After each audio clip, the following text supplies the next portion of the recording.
Ahí está.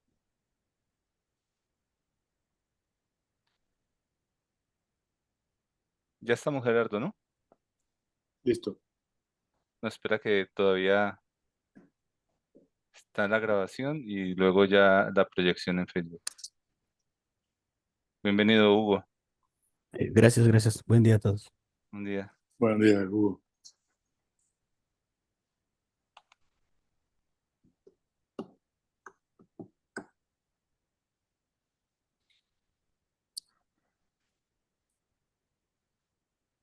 Vale, bueno, pues bienvenidas y bienvenidos a nuestra, creo que ya décima, si no me equivoco, sesión dedicada al estudio de totalidad infinito en el marco del proyecto de justicia y derechos humanos en Emmanuel Levinas, de totalidad infinito a de otro modo que ser. Llevamos ya medio año estudiando con mucho placer, con muchas ganas, aquí bajo la dirección de mi amigo y colega y maestro Ramsés. Y hoy tenemos una sesión muy especial para mí, además porque es un querido amigo. Es la sesión a cargo de Iván Galán, compañera.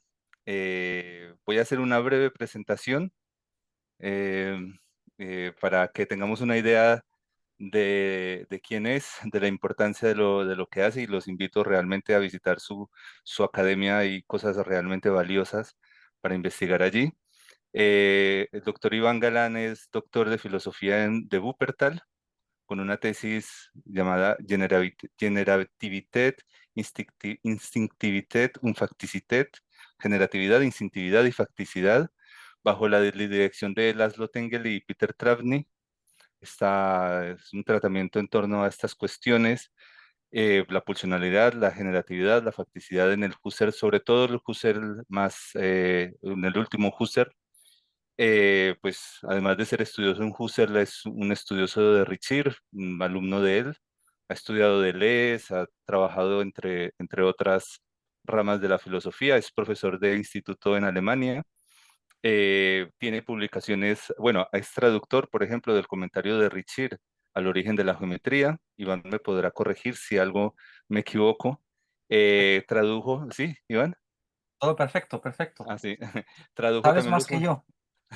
tradujo los fundamentos histórico-espirituales de la crisis ecológica de Vittorio Hesli, realmente interesante, hay fragmentos del libro publicados, ha escrito artículos como Fenomenología como Atavismo, algunos artículos en alemán, Generative Singenesis und Konstruktive Phänomenologie, Freiheit und Weltenwurf, Im Andenken an Laszlo Tengeli, bueno, escritos textos sobre Quintiliano, sobre Ortega, un artículo sobre Ortega muy interesante, Ontología e Historia según Ortega, notas para la construcción de una ontología regional pura de la ciencia histórica, escritos sobre Séneca, Cervantes, los estoicos, realmente una producción muy interesante. Y bueno, últimamente pues dedicado a Levinas y a Derrida, con quien afortunadamente comparto algunos de estos campos y eh, digamos, grupos de estudio. Así que nomás le agradecemos profundamente su presencia y bienvenido, Iván. Gracias por estar aquí. Muchas gracias a vosotros por la invitación y por la acogida y sobre todo por lo que estáis haciendo, que es realmente interesante y único, ¿no? Creo que es un evento muy importante para todos a los que nos gusta intentar pensar en castellano. Creo que es realmente excepcional lo que habéis montado. Bueno, voy a empezar con mi exposición. Em, Al principio puede que suene un poco más especulativo, pero luego me ceñiré bastante más al texto de Levinas que me toca exponer. Ahí voy.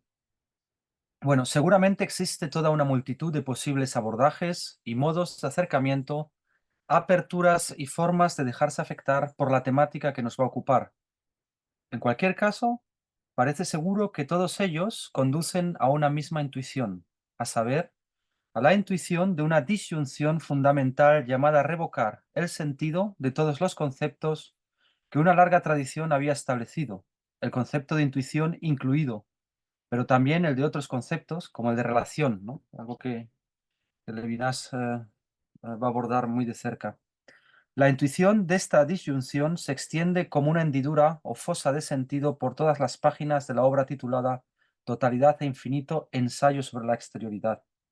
El surco que abismáticamente se ahonda y excava en el seno de esta obra, escindiendo todo seno, toda inmanencia, lo homogéneo de toda espacialidad en general, perfora sus lindes para extenderse, sin respetar aspectos o diferencias de sistema, época o disciplina, al conjunto de aquello que puede aquí ser aludido bajo el título de pensamiento occidental.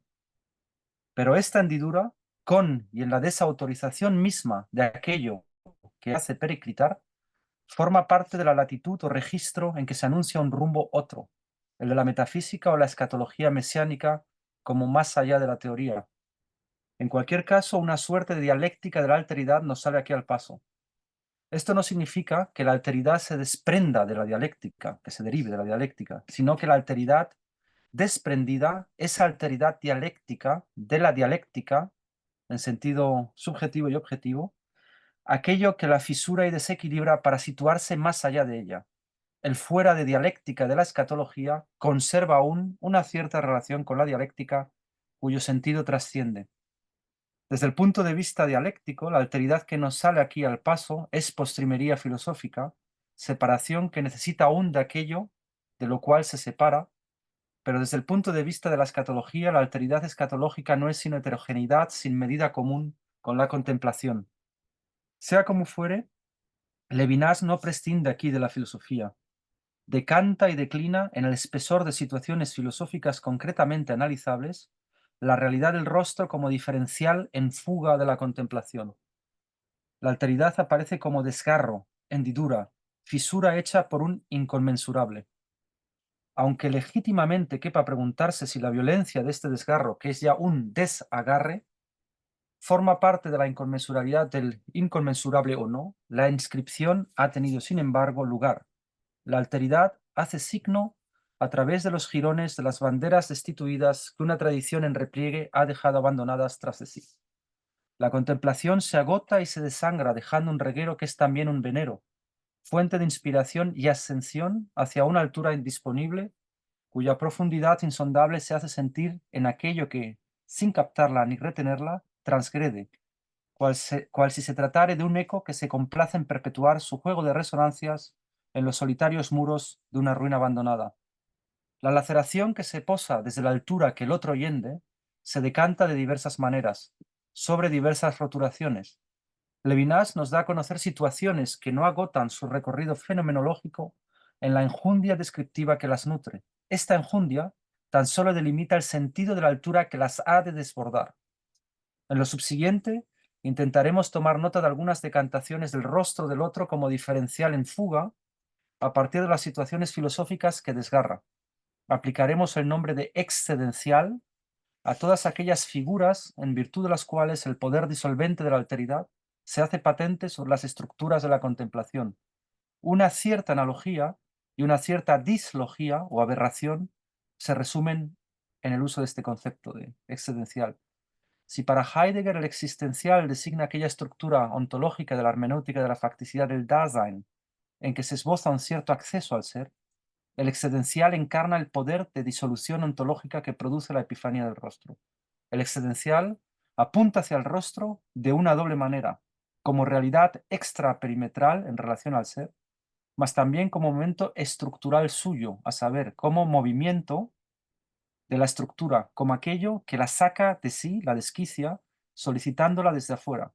La alteridad aparece así dos veces, como afuera radical y como mella o efecto de este afuera en la inmanencia estructural cuyo colapso ella procura. Filosofía dentro.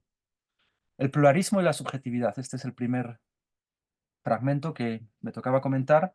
Hay un problema de la relación. Levinas trata de marcar este concepto desbordándolo, pensándolo metafísicamente, es decir, a partir de aquello que, desde la epifanía del rostro, lo transgrede y trasciende. Parece que hay dos parasitaciones del concepto de relación que hay que conjurar. La primera parasitación estriba en la reducción de la relación a su estructura. La formalización de la relación escancia o declina la esencia de la relación. El espacio de la relación, el entrerelacional, es susceptible de asumir diversas formalizaciones, ¿no? Hay una relación unívoca, una biunívoca, una biyectiva, una relación de dependencia, etc. Todas estas relaciones son tributarias de la representación, pues presuponen la subrepción de un espacio homogéneo como invariante uniforme sobre el cual se sustenta toda variabilidad relacional. Los elementos que forman parte de la relación quedan aquí reducidos al estatuto de relata, a lados o polos de lo que se sirve de la figura estructural llamada a cumplirse a través de ellos. O sea, la figura estructural se sirve de las relata, de la multiplicidad, para realizarse a través de ellos, uniéndolos y separándolos. Toda distancia, todo intervalo, todo écart, es pensado aquí en términos de una estructura que viene a inscribirse en el seno de una protoespacialidad marcada por relaciones foronómicas, simétricas, analógicas, etc. En relación a esta parasitación, la relación metafísica se manifiesta como poder de absolución. Este poder de absolución se produce como el advenimiento de una dimensión de altura insituable en un sistema de coordenadas espacial odológico y mucho menos en el seno de un espacio abstracto y homogéneo. Pues esta dimensión, que se expresa en el poder de absolución de los seres empleados en la relación, disloca la homogeneidad del espacio, siendo además transpasible y transposible a las coordenadas del sistema odológico que se expresa cinestéticamente en el yo puedo de la movilidad corporal. La dimensión de altura de la que habla Levinas y que se da en la epifanía simétrica del rostro es una dimensión no topológica, sin puntos localizables a los cuales el poder cinestético del yo puedo podría desplazarse y ocupar. La segunda parasitación del concepto de relación reduce las multiplicidades al ponerlas en relación con una totalidad sobreabarcante que las aborda perimetralmente.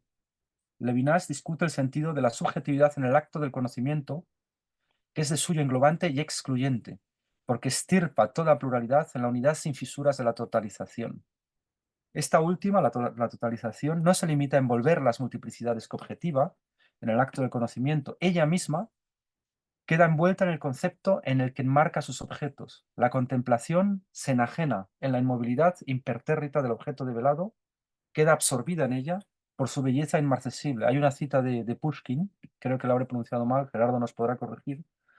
Las holguras de un juego dialéctico con su vaivén de posiciones y negaciones no cambia nada en esta situación, pues se trata aquí de un dinamismo de contemplación que enfrasca al sujeto en su movimiento pendular cuando no es que lo engendra en la identidad sustancial de la dialéctica. Hegel dice, la substancia debe devenir sujeto. Frente a esta identidad monolítica de fusión comprensiva en la que el concepto agavilla la subjetividad en el seno de lo contemplado, hace falta, momento prescriptivo que excede la descripción fenomenológica, concebir lo inconcebible, lo que excede a la concepción, como lo que sella la absorción del sujeto en la totalidad alienante de la contemplación. La primera alternativa que nos sale al paso sigue de lejos los pasos de Heidegger o de un cierto empirismo que mina la panoramicidad de la subjetividad recurriendo a una cierta finitud del sujeto cognoscente. Pero esta determinación es una excrescencia de la actitud teórica y no consigue desatarse de sus lazos. Hacer la experiencia de esta finitud permitiría a lo sumo concebir al sujeto en el perímetro en que la cuestión del conocimiento tiende a agotarse, pero sin traspasar su umbral hacia una heterogeneidad radical. El excedencial de la relación teórica hay que buscarlo en la relación social, en la cual la subjetividad es encarada o afrontada por un destello que brilla desde una latitud enclavada más allá de todo desvelamiento y de toda verdad. Esto es un punto fundamental, también creo yo, para los derridianos. La relación social no designa una forma más de juntura en el regazo del ser. Levinas nos dice que la relación social es el último acontecimiento de las relaciones susceptibles de producirse en el medio del ser, en el ser como medio. El carácter de postrimería, crepúsculo del ser, que aparece apegado a la relación social, proviene del hecho de que en ella se acusa una extraña performatividad invertida que al refutar confirma o confirma refutando. El propósito enunciativo que aflora en la afirmación de la relación social, con efectuarse en el seno de una reflexión total, supera en la apofansis el carácter de la fronte, pero tan solo para, no pudiendo por menos que dirigirse a otro, rehabilitarlo simultáneamente. Esto tiene la complexión precisamente de un Ubertatsaje de Husserl. La relación social es desde el punto de vista de la verdad una pared de doble fondo o una esclusa que incluso al mentar lo mismo refiere en estricta simultaneidad lo otro. El vouloir dire se pierde como tal en la alteridad radical del lenguaje, de todo lenguaje que, en cuanto tal, no puede prescindir del receptor. Desde el vórtice del lenguaje emerge el rostro del otro. El pensamiento fonologocéntrico se despeña por el filo ineradicable del destinatario, verdadera excedencia en el lenguaje, del lenguaje. Se podría incluso decir que el lenguaje tiene su esencia en la excedencia, en su ser de otro y para otro. La intuición levinasiana, según la cual el lenguaje encarna la excedencia del otro, vuelve gratuito el intento de reducir el lenguaje a la esfera de la significación pura anterior a todo destinatario. La dimensión del destinatario no es un agregado empírico del lenguaje, no es un componente que cupiera erradicar por la vía de la variación, pues forma parte de su fisonomía fáctico-metafísica. El destinatario es su dimensión de origen, se podría incluso decir, del lenguaje. Desde un punto de vista excedencial, un lenguaje reductible a su significatividad lógica purificada de su dimensión indicativa, el problema de la Anzeige en Husserl, de la indicación, no es más que una contradicción en los términos, un contrasentido, en el sentido de Widersinn, en el mejor de los casos. No es absurdo, pero es un contrasentido, ¿no? de hecho. Como decir, por ejemplo, un hierro de madera o un círculo cuadrado, ¿no? Son cosas que no existen, que son metafísicamente imposibles. En el seno de este desajuste que afecta a la fundación de la multiplicidad en la epifanía del otro, se producen nuevos desplazamientos. Los elementos de la multiplicidad escapan ahora a la luminosidad absorbente de la contemplación y lo hacen en virtud del excedencial del estar encarado, ¿no? Être en face de, el cual adhiere a la subjetividad sobrepujando toda totalización. No hay fijación posible de las multiplicidades, solo la totalidad, como marco de referencia englobante, es susceptible de fijarlas, ordenarlas, ponerlas en relación de equivalencia recíproca, cuantificarlas, oponerlas, deducirlas, convertirlas a las unas en variable de las otras. Pero esta falta de operacionalidad o funcionalización de lo múltiple que provoca el afronte del rostro, al cortocircuitar la lógica absorbente de la totalización que enfrasca la subjetividad, no suspende la interacción de las multiplicidades exteriores al concepto de totalidad, sino que las deja sueltas al albur del comercio y de la guerra. Si bien la excedencia del rostro desbarata el carácter englobante de la totalización, si bien las pluralidades antaño englobadas entran, por mor del superávit metaontológico que el excedencial acarrea, en comercio recíproco más allá de la unidad que las sostenía envueltas en una contemplación de sobrevuelo, más allá también del microcosmos de relaciones estructurales susceptibles de transformar los elementos de una multiplicidad dada en argumentos lógicos de funciones matemáticas, es menester, sin embargo, llevar cuidado de no incurrir a nivel individual en un error análogo al que venimos de retratar para las totalidades de sobrevuelo. Mas, ¿en qué consistiría en este caso el susodicho error? Por lo pronto, en replegar sobre sí mismos a los individuos, liberados ya del yugo de la totalización, asignándoles una causalidad autogénica, causa sui, paradigma de los dioses epicúreos que viven en los intersticios del ser e inmovilizados en el espacio-tiempo, la autolimitación recíproca de los individuos en la guerra o en cualquier otro juego de fuerzas que recurra al poder de determinación de la negación abstracta invocaría automáticamente y de nuevo la idea de totalidad que apenas si se acaba de conjurar. De la posibilidad de la guerra, así como de la violencia, tan solo es capaz de dar cuenta una subjetividad no limitada por otra y por lo tanto exterior a la totalidad. La guerra no es ni la caza ni la lucha contra los elementos, pues se emprende contra quien puede, desde la intangibilidad de su separación radical, subvertir todos los planes y contrariar todos los cálculos. Cita de Levinas: la guerra, como la paz, supone seres estructurados de otro modo que como partes de una totalidad. Fin de la cita. Aquí asistimos al argumento hasta cierto punto insólito, según el cual oposición antagónica y guerra, sistema y violencia dejan de ser considerados como fenómenos coalescentes, ¿no? La violencia y la guerra necesitan de una subjetividad exterior a la totalidad. La guerra presupone el choque de subjetividades enajenadas al todo. El guerrero no es nunca un simple oponente. El quehacer del guerrero se hurta la categoría de la oposición y por tanto la de totalidad.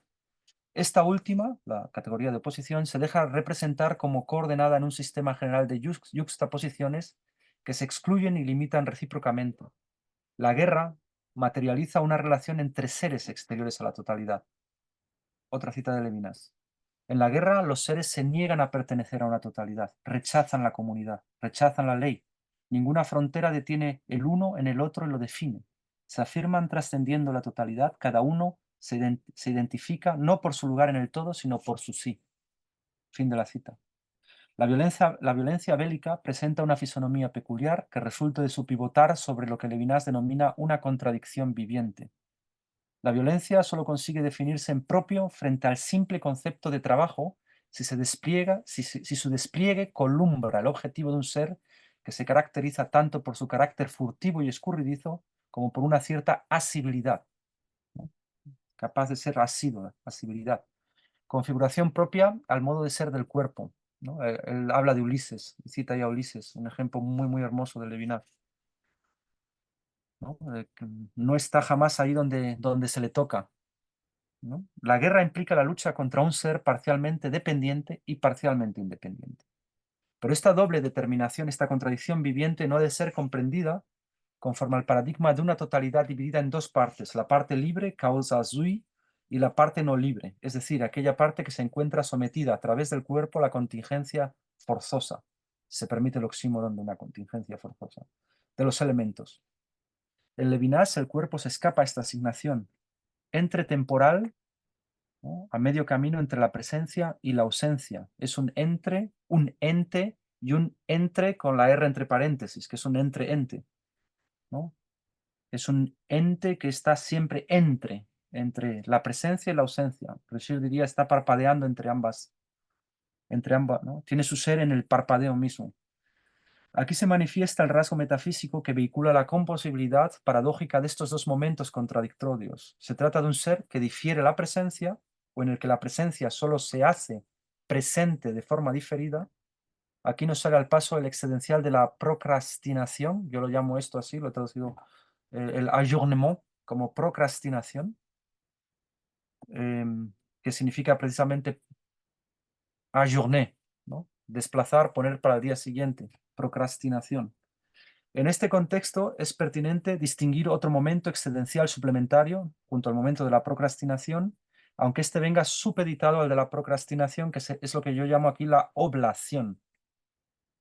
Ambas figuras, procrastinación y oblación, son plasmaciones de la epifanía del rostro, determinaciones de una temporalidad excedencial que combina ausencia y presencia en el seno de una diferencia incolmable, insuturable e insaturable. ¿Qué es la oblación? Eso lo voy a explicar, creo, ahora. Pero si la independencia que se extiende y medra incluso hasta en lo corpóreo, mortalidad diferida de la carne, expresión sensible de un ser en dilación radical frente a la muerte, manifestación tangible del todavía no de la muerte, parece desprenderse de la procrastinación que difiere la hora del presente. La oblación designa el momento del ofrecimiento al uno de un lado y a la violencia de la muerte en primer lugar del otro, ¿no? Oferir, ¿no? Oferre, ¿no? En la oblación se funda el carácter dependiente de un ser a la vez separado y en remisión, de remitere, ¿no? Original, en remisión original, es decir, supeditado a aquello mismo que lo separa. El rostro da el tiempo en la procrastinación, pero este don lleva simultáneamente anejo a él el requerimiento y la exigencia ética. Abre con el tiempo el espacio de la responsabilidad. La libertad, la temporalidad como demora, está originalmente vuelta hacia la muerte, se ofrece originalmente a la semilla de su violencia. Pero esta oblación o exposición no ha de ser confundida con el Sein zum Tod, el ser para la muerte heideggeriano. El otro, como excedencial que abre el tiempo, se encuentra más allá del ser e impide, sosteniéndome con su mirada sobre el abismo que abre la procrastinación, el encoframiento estático del sentido de ser de mi existencia en un simple proyecto ontológico, Entwurf. La originalidad de la temporalidad excedencial no se halla en el poder ser a partir de la llamada de la conciencia y de la deuda o la culpa, sino en la apertura, en la oblación, al otro, en el aplazamiento, procrastinación de la muerte. Lo propio del tiempo no es la angustia, ni el poder ser, ni el proyecto, conceptos todos que quedan enfrascados en la Gemeinigkeit del Dasein y bajo la marca de la temporalización extática del ser.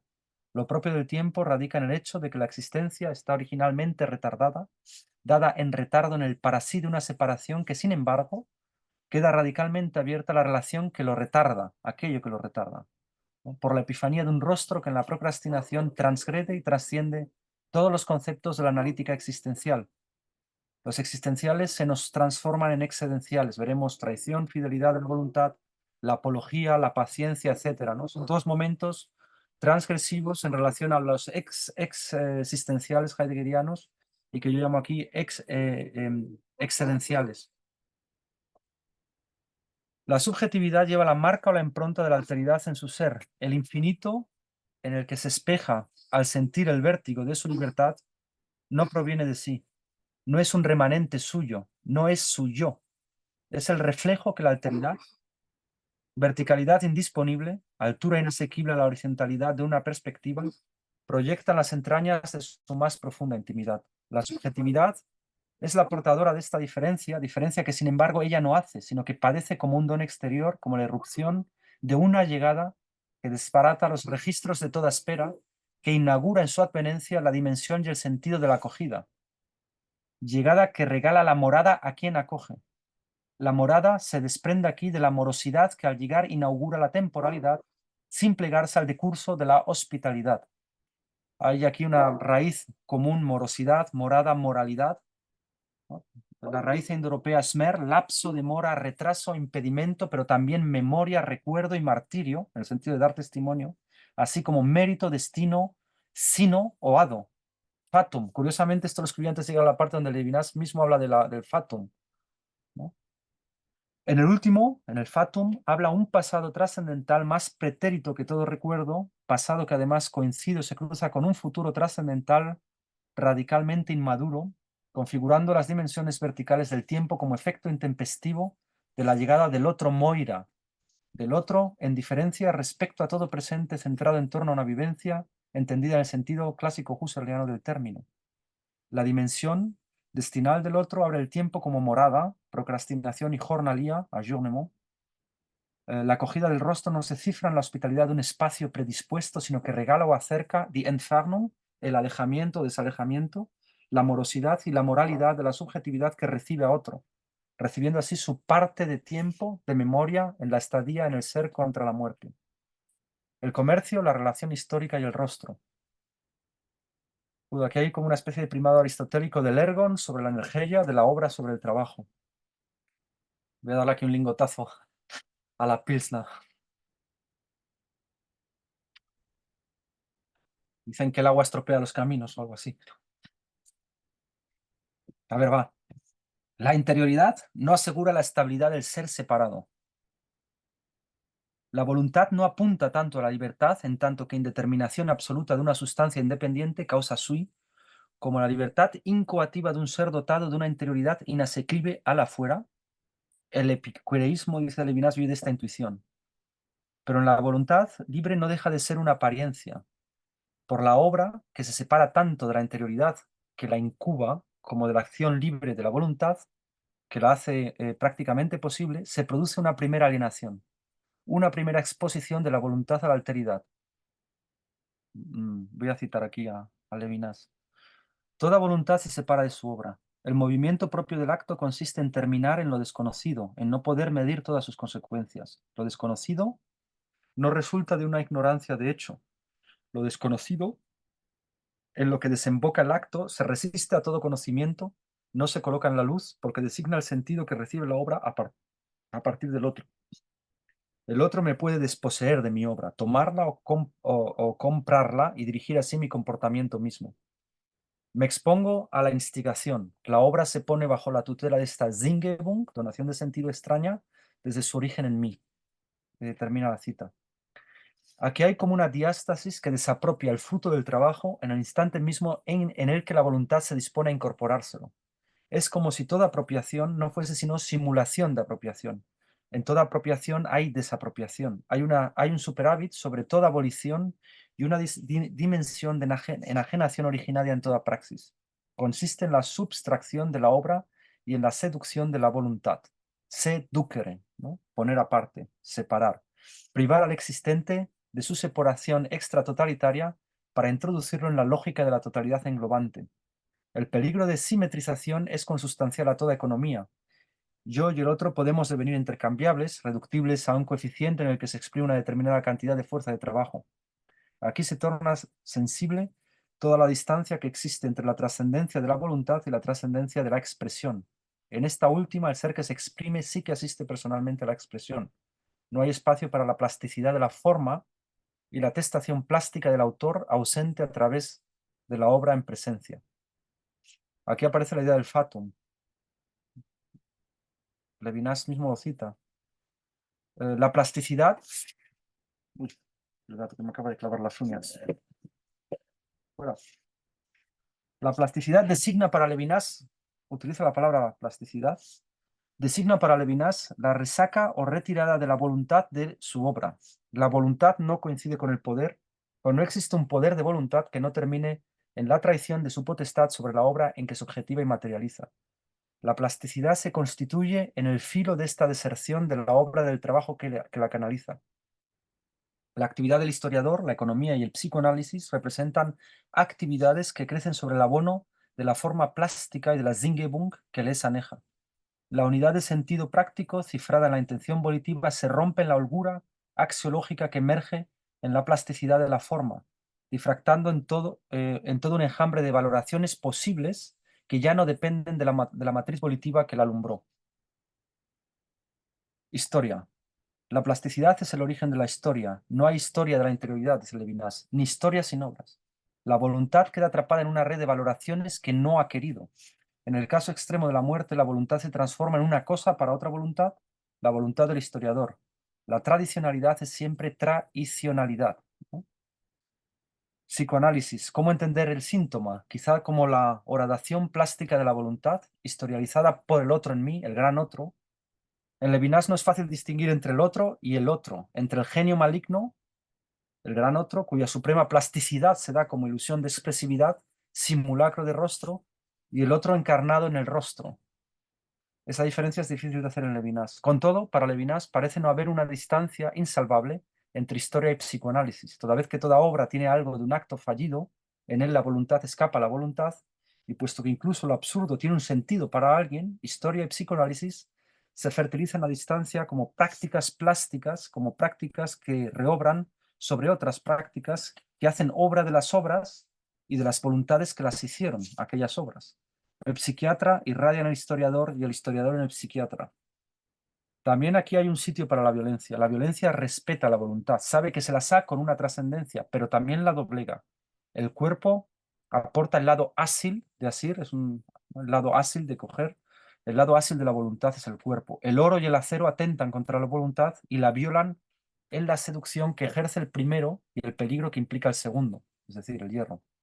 La voluntad, dice Levinas, no es heroica, o todavía no es heroica. Veremos que hay una dimensión de heroísmo en la voluntad, pero esa surge en la paciencia. La violencia se funda en la estructura ontológica del cuerpo como lado material y ásil de la voluntad. La traición expresa una exposición radical de la voluntad por mor de su dimensión corporal, a la asibilidad por el otro. La traición de la voluntad, del mismo modo que su fidelidad, constituyen excedenciales de la misma, de la voluntad. Ni la resolución heroica del Dasein, su Entschlossenheit, la resolución, ni la valentía pueden cambiar un ápice la naturaleza traicionera de la voluntad expuesta de forma radical e irrefragable a la plasticidad de la obra, a la seducción del oro, así como a la coacción del hierro. La heroicidad suicida que prefiere afirmar la autonomía de su libertad antes que dejarse asir por el otro, reconoce su exterioridad irreductible, su seductibilidad en la decisión extrema. Levinas cita, en su esfuerzo por escapar al otro, con la muerte reconoce al otro, ¿no? Y cita Macbeth, and wish the state of the world were now undone, ¿no? Desea que el estado del mundo, o que el mundo como estado fuera deshecho, hubiera sido deshecho, ¿no? O estuviera ahora deshecho. La nada que invoca Macbeth expresa el deseo de anular la exterioridad del otro, materializada aquí en la traición de la voluntad, y de un mundo que me es hostil, recurriendo al subterfugio de una exterioridad súper englobante, precisamente la de una obscuridad sin relieve, capaz de engullir todo, la exterioridad del otro inclusive, en una última totalización omnívoda e igualadora, la de la nada. Su deseo de restablecer la homogeneidad de la voluntad y la identidad consigo mismo de su ser mancillado, impelen al bravo general escocés a deplorar todo ser y a hinchar en su pecho el deseo de la nada, totalidad de postrimerías. Macbeth está aquí más cerca de la gran lógica de Hegel de lo que cupiera pensar, sobre todo de la dialéctica del ser y la nada. Merodeando en los mismos parajes, nos encontramos a un misterioso personaje extrañamente ataviado, con opalandas alemanas, que ya apareció, por cierto, en la conferencia de Francisco. Este personaje se llama Mefisto, ¿no? Y ahí hay una cita de Mefisto, primero la leo en alemán porque realmente suena muy bien, luego leo la traducción, que no es mía. Mephisto dice: Ich bin der Geist, der stets verneint, und das mit Recht, denn alles, was entsteht, ich schwör, dass es zugrunde geht. Darum besser wär's, dass nichts entstünde. So ist dann alles, was ihr Sünde, Zerstörung, kurz das Böse nennt, mein eigentliches Element. La traducción reza así: Soy el espíritu que siempre niega, pues todo cuanto tiene principio merece ser aniquilado, y por lo mismo mejor fuera que nada viniese a la existencia. Todo aquello que vosotros denomináis pecado, destrucción, en una palabra, el mal, es mi propio elemento. Y hablando de Fausto, hay que dar otro lingotado. Muy bien. Mefisto intenta concebir su obra, el mal y la superchería, como últimamente irrebasable en su poder de conculcación corruptiva. El mundo, contaminado y atufado hasta el tuétano por la maldad que irradia sus obras, es lo que él llama su elemento, se torna en algo sumamente despreciable, en algo que no puede dejar de suscitar, así piensa él, Mefisto, el vivo deseo del peor de los nihilismos. Mefisto no solo desea la recaída de todo el ser en la mano englobante de la nada, sino que postula la irrelevante vanidad de todo lo existente, motivo por el cual, y consecuentemente, el acto de creación queda revocado ab ovo en su legitimidad. Lo mejor hubiese sido que nada hubiese surgido. Este sintagma puede ser entendido de dos formas, ¿no? Que nada hubiera surgido, que la nada hubiese surgido, pero bueno, eso no quiero meterme en esos berenjenales aquí. Se le escapa a Mefisto, se le escapa al demonio que ni siquiera la obra sumamente mala, la obra diabólica, es capaz de sustraerse a la determinación de toda obra. El mal absoluto es una obra que, a la limit, ni existe ni puede existir. Una sombra imperceptible y minúscula le ha inoculado su veneno a Mefisto, su lenitivo, su fármaco, la plasticidad. El mal mefistofélico se desfigura, se traiciona en la plasticidad de una máscara que es ya una trascendencia de mal, genitivo absoluto, subjetivo y objetivo. Ni siquiera la voluntad del propio diablo puede ser absolutamente diabólica, realizar en el mundo el contenido inmanente de la intención coabolición, pues la pertenencia así de la voluntad se pierde por la espita de la trascendencia excedencial. Por debajo del capote de Mefisto advertimos la protuberancia de un asa, de un anclaje, de una traición. Como Macbeth, a Mefisto no le queda sino el consuelo de un deseo, del deseo de la nada como exterioridad englobante de la exterioridad del otro, satisfacción imaginaria de una venganza de representación frente a un mundo en disidencia original frente al poder de la voluntad, y sea incluso la del diablo. Sea como fuere, la traición no es la única dimensión existencial de la voluntad, ¿no? La traición, la voluntad que se traiciona en la obra. Es decir, toda voluntad está a priori traicionada porque no es voluntad sin obra. Y en el momento en que obra, se enajena, se traiciona. ¿Por qué? Porque hay un existencial para saber el otro, que puede ser el historiador y el psicólogo, pero no hace falta ni siquiera que mi voluntad esté enajenada, que esté tocada de plasticidad, por así decir, para que ocurra eso. Sea como fuere, la traición no es la única dimensión excedencial de la voluntad. Levinas señala la existencia de una cierta inviolabilidad de la voluntad que viene de la mano de la capacidad de renovarse y de sustraerse al imperio de la plasticidad. Arrepentimiento y plegaria granjean o restituyen la fidelidad de la voluntad, o a la voluntad. Levinas dice a este respecto que el perdón que le asegura esta fidelidad a la voluntad le viene de fuera. Se trata de la espera de una voluntad exterior, cito a Levinas, pero con la cual no habría choque, sino enjuiciamiento de una exterioridad sustraída al antagonismo de voluntades, sustraída a la historia. Esta posibilidad de justificación y de perdón, en tanto que conciencia religiosa, en la que la interioridad tiende a coincidir con el ser, se abre cara al otro a quien pueda hablar, ¿no? Por lo tanto, traición y reconciliación existenciales de la voluntad. La voluntad y la muerte. Levinas parte aquí de un constato histórico. La muerte ha sido interpretada fundamentalmente de dos formas, como aniquilación, pasaje a la nada, o como transformación, pasaje a otros decorados. Tertium non datur. A esta cuestión, Levinas responde por la vía de la afirmación. La recusación de esta alternativa, a la de la afirmación respecto a tertium non datur, claro. Tertium non datur. La recusación de esta alternativa contiene el sentido de mi muerte, dice Levinas. Como era de esperar, la auscultación fenomenológica del fenómeno de la muerte no podría sino culminar en la atestación de otro excedencial. Pues esta, la muerte, lejos de confrontarnos con una nada o de marcar el pasaje a otras formas de vida, nos expone a la voluntad del otro, pero de un otro que se nos presenta como moira adversa en este caso. Es decir, de un otro que adviene como voluntad impredecible, veleidosa y errática. En la medida en que esta voluntad asume un semblante amenazador y hostil, la trascendencia del otro que se manifiesta en la angustia frente a la muerte se aproxima peligrosamente a la figura del gran otro aquí. Bueno, tendría que corregir lo que he dicho porque la muerte realmente tiene algo del gran otro. El dios absolutamente malvado, con la hipótesis de cuya existencia coquetea Descartes en segunda meditación. La comprensión levinasiana de la muerte se desmarca de la determinación sartriana de la nada, así como de la concepción heideggeriana del ser para la muerte, y lo hace en virtud del rasgo social que se pone de manifiesto en esta otredad exterior a mí, que es la de la muerte.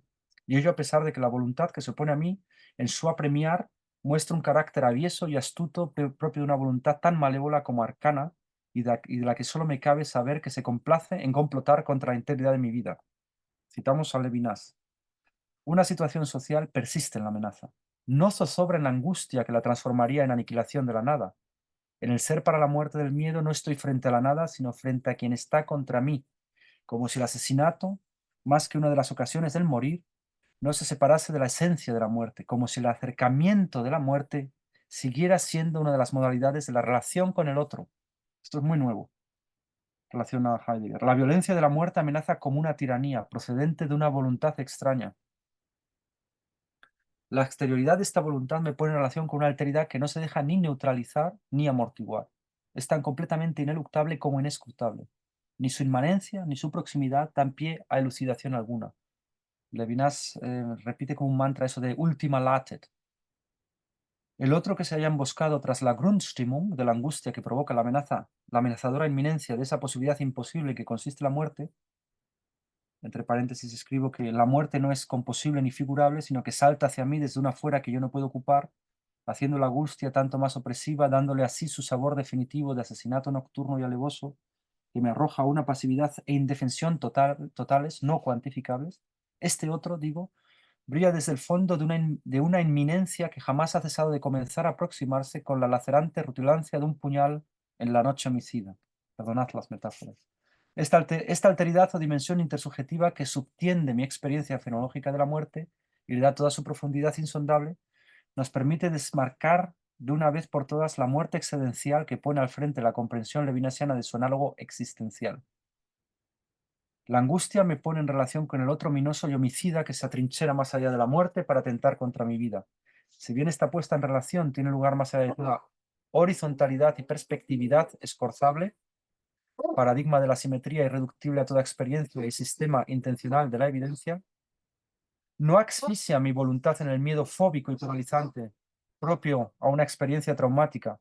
Pienses en el capítulo de la mariposa del hombre de los lobos tratado por Freud. Ni mucho menos me encierran en la presunta autenticidad de un proyecto ontológico existencial. En la voluntad no queda sitio para el heroísmo esclarecido en el presunto fulgor de una resolución sin ambajes, capaz de dejar atrás la impropiedad olvidadiza de sí y culposa del sé, del man heideggeriano, a favor de la llamada de la conciencia. La huella que esta alteridad que toca a mi ser desde la distancia en la Stimmung de la angustia imprime sobre mi ser, me transforma de fond en comble, ¿no? De arriba abajo. En esto no hay gran diferencia respecto a Heidegger. Sin embargo, el sentido de la transformación que la muerte opera en las sentinas de mi ser reviste un sentido absolutamente inaudito e inconmensurable con el solipsismo existencial propio al proyecto filosófico desplegado por el filósofo de Meßkirch en Ser y Tiempo. La transformación que se opera en el concepto de voluntad nos da la clave. Escuchemos a Levinas. Cita. El enemigo o el Dios sobre el cual yo no puedo poder y que no forma parte de mi mundo, sigue estando aún en relación conmigo y me permite querer, pero se trata de un querer vulva que no es egoísta, de un querer que se escurre en la esencia del deseo, cuyo centro de gravitación no coincide con el yo de la necesidad, de un deseo que es para el otro, ¿no? Aquí tenemos otra vez la categoría de la oblación. La voluntad o la no categoría de la oblación. La voluntad ya traición y alienación de sí, pero que aplaza esta traición, que va hacia la muerte, pero siempre futura, tiene el tiempo del ser para el otro y de recobrar así un sentido a pesar de la muerte. Esta existencia para el otro, este deseo del otro, esta bondad liberada de la gravitación egoísta no conserva menos su carácter personal. Fin de la cita. La bondad permitirá desterrar la prerrogativa existencial ontológica del ser para la muerte, instituyendo un espacio en el que el otro cuenta más que uno mismo. El sentido de la historia parece radicar en una subjetividad capaz de hablar en nombre propio por obra de la dimensión de bondad que el otro abre en la dimensión de la totalidad visible en la historia. La voluntad y el tiempo, la paciencia. En este epígrafe, Levinas trabaja un nuevo excedencial de la voluntad, la paciencia. La eficacia excedencial de la paciencia se pone de manifiesto en una situación límite de la temporalidad en cuanto tal, situación en la que la capacidad del tiempo para dar tiempo, es decir, para diferir y procrastinar la presencia del presente, parece obturarse. Si el tiempo es aquello que da de sí y funda el espacio de la libertad más allá de toda causalidad autógena y de todo hieratismo desafecto de corte epicúreo, el dolor físico extremo parece suscitar una experiencia que elimina la posibilidad de toda experiencia. El sufrimiento arroja la conciencia de la diferencia como distensión diastólica del tiempo en la corporidad obtusa y sin márgenes del dolor, cosificándola en la animalidad muda y deshumanizante del puro padecer. El dolor materializa una forma de violencia cuyo poder de enajenación y brutalización no conoce parangón, pues amenaza y sacude la temporalización como fenómeno germinal y deiscente de la humanidad del humano. Su poder de desencarnación supera al de la muerte. El sufrimiento es más devastador y desangelado que la angustia del ser para la muerte. Cito a Levinas. Toda la agudeza del sufrimiento se debe a la imposibilidad de huir de él, de protegerse en sí mismo contra sí mismo. Se sostiene en el desapego frente a toda fuente viva, imposibilidad de retroceder. En el sufrimiento, la realidad actúa sobre el en sí de la voluntad que se transforma desesperada en sumisión total a la voluntad del otro. En el sufrimiento, la voluntad se desintegra por la dolencia. En el miedo, la muerte es aún futura a distancia de nosotros. El sufrimiento, al contrario, realiza la voluntad, en la voluntad la proximidad extrema del ser que amenaza la voluntad. Pero esta alteridad del dolor, absolutamente desgarradora y cosificante, se transforma en la atestación directa de una libertad desencajada de una vez por todas del gozne del egoísmo. En el punto álgido de la desencarnación, en el cual el otro solo se me presenta como una pasividad indolente e indiferente, como la alteridad de una causalidad mecánica en trance de reabsorber en su aciago sumidero mi libertad, se produce la providencial manifestación de la paciencia como existencial liberador. La paciencia es la última reserva de la procrastinación y la diferencia. En ella el dolor se manifiesta como dolor sufrido, sublatus, subferre, superado, diferido in extremis. En el seno de la no libertad, la voluntad sigue aún siendo libre en virtud de la paciencia. Definición del heroísmo de la voluntad según Levinas. Aquí aparece de repente la dimensión de la heroicidad. La experiencia suprema de la libertad no es la muerte, sino el sufrimiento, y cito a Levinas de nuevo. Esta situación en la que la conciencia privada de toda libertad de movimientos conserva una mínima distancia frente al presente, esta pasividad última que se muda, sin embargo, desesperadamente en acto y en esperanza, es la paciencia, la pasividad del sufrir y, sin embargo, el dominio mismo. En la paciencia se lleva a cabo una salida en el seno del compromiso, ni impasibilidad de una contemplación que sobrevuela la historia, ni compromiso sin retorno en su objetividad visible. Las dos posiciones se funden. Fin de la cita. La verdad del querer. La voluntad a menester de la institución, el azar de las circunstancias, el hambre, la sed y otros avatares de la vida cotidiana se mofan y escarnecen la voluntad, convirtiendo, ya terminamos pronto, convirtiendo sus aspiraciones más genuinas en futiles devaneos. Además, hay que contar con la plasticidad de la obra, que transforma en máscara la voluntad que la genera. Todos estos inconvenientes y contratiempos intempestivos hacen sentir la necesidad de la institución, la necesidad de una justicia con dientes capaces de morder sobre la carne de la historia, de perdurar en el tiempo más allá de las veleidades que transforman la aspiración de la voluntad en la impotencia de una brizna sujeta al arbitrio del infortunio. Levinas afirma al respecto: el juicio objetivo es pronunciado por la existencia de las instituciones, por la existencia misma de las instituciones racionalistas en la que la voluntad se ha asegurado contra la muerte y contra su propia traición. Parece que Levinas habla aquí en favor de las instituciones, pero ojo. La justicia que pronuncia sus verdades y dictámenes en el teatro de la historia enajena la voluntad singular y no la realiza por la plasticidad. La individualidad de la voluntad se ve transformada en un epifenómeno del espíritu, único personaje con voz y voto susceptibles de ser referidos en primera persona, cuando no expurgada. El espíritu traduce los argumentos que ofrece la subjetividad a su lenguaje de visibilidad, reduciéndolo a silencio la voz de la singularidad. El excedencial que interrumpe el soliloquio del espíritu en los grandes decorados de la historia es la apología. En la apología, la justicia no se reduce a la aducción de argumentos formales que soslayan la subjetividad individual y lo invisible del juicio. La apología decanta la palabra en primera persona, es decir, lo invisible de la historia, lo que la plasticidad de la obra transforma en máscara, en pábulo del gran espíritu que explica el sentido de los tiempos. Esta palabra, que asume su propia defensa y renuncia a la abogacía que procuran los estamentos de la visibilidad, no añade nada al saber, se sitúa más allá de la verdad. Adenda que siempre está de más, resto que sobra, pero cuya dicción cualitativa excede la totalidad al agregar la presencia de la subjetividad. Es una adición que no aporta nada, o que solamente aporta el desbordamiento de la totalidad, ¿no? Es una cosa curiosa. ¿Por qué? Porque lo que agrega es precisamente, ¿no?, la subjetividad que, en su singularidad misma. Citamos a Levinas, y esto ya es lo último, con esto voy a cerrar. La profundidad de la vida interior no se deja guiar ya por las evidencias de la historia. Está abandonada al riesgo y a la creación moral del yo, a horizontes más vastos que la historia y en los que la historia misma es juzgada. Horizontes que los acontecimientos objetivos y la evidencia de los filósofos solo pueden ocultar. Si la subjetividad no puede ser juzgada en verdad sin apología, si el juicio, en lugar de reducirla al silencio, la exalta, es necesario que haya un desacuerdo entre el bien y los acontecimientos, o más exactamente, es necesario que los acontecimientos tengan un sentido invisible sobre el cual solo pueda decidir una subjetividad, un ser singular. Muchas gracias.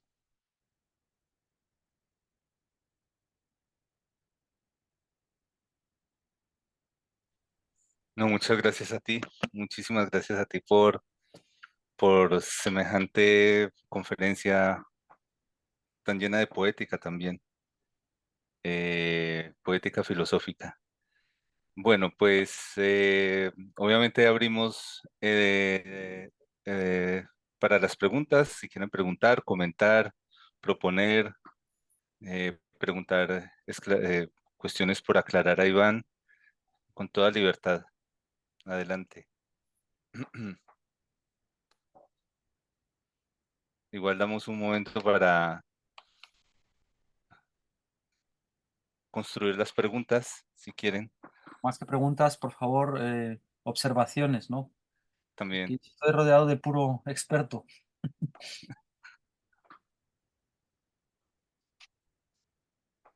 Sería una cuestión extrema, sería una ironía de la plasticidad, ¿no? O sea, aquí el Lego se pusiera aquí a dar una singebung a los expertos, ¿no? A singebear a los expertos. Sería muy mefistofélico, ¿no? Lo que hace el propio Mefisto, ¿no? Cuando se disfraza de Fausto y empieza a decirle al estudiante a qué facultad tiene que ir, ¿no? No, no, no, a los médicos no vayas. Oh, a los filósofos, no, no. Mejor no vayas.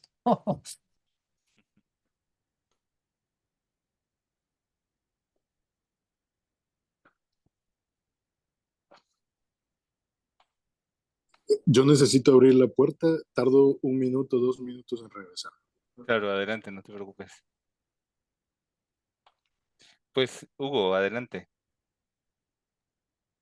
Sí, gracias. Pero esperamos a que regrese el profesor o de una Sí. vez. Bueno, si quieres esperamos, me parece muy bien. Bueno, Sí. creo que el Ramsés abre la puerta es la primera reacción a mi ponencia, ¿no?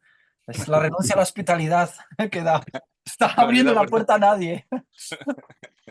La puerta hay que dejarla abierta, Sí. ¿no? Para recibir la capacidad de ser hospitalario. A lo mejor exactamente, ha recibido el mensaje y ha dicho, abrir la puerta que entre, A dejarla voy a ser abierta. hospitalario El con otro todo el la abre. mundo. El otro la abre. Yo solamente muevo el picaporte. Yo voy a levantar la mano, pero me voy quedando de último porque obviamente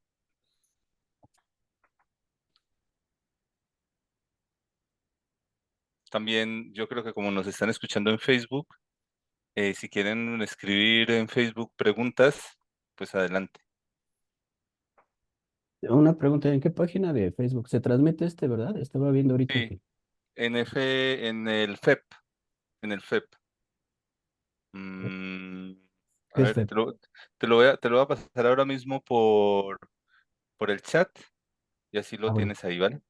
vale, gracias. Nada, a ti.